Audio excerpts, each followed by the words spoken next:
أنا لا ذكرت الموت والقبر والقبار، وقفايتنا عني ومجلسي الحالي،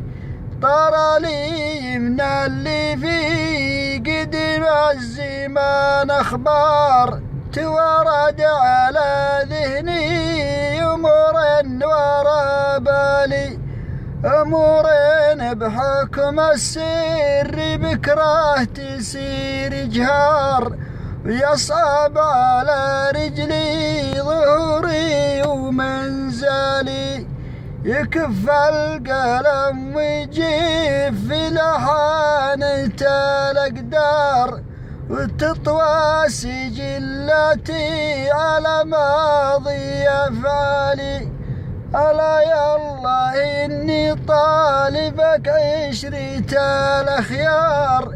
بدنياي وآخرتي وحلي وترحالي، يدلونني لا قلت كلمة بدون عيار، يملوني وقتي عن مرافقة الأنذالي.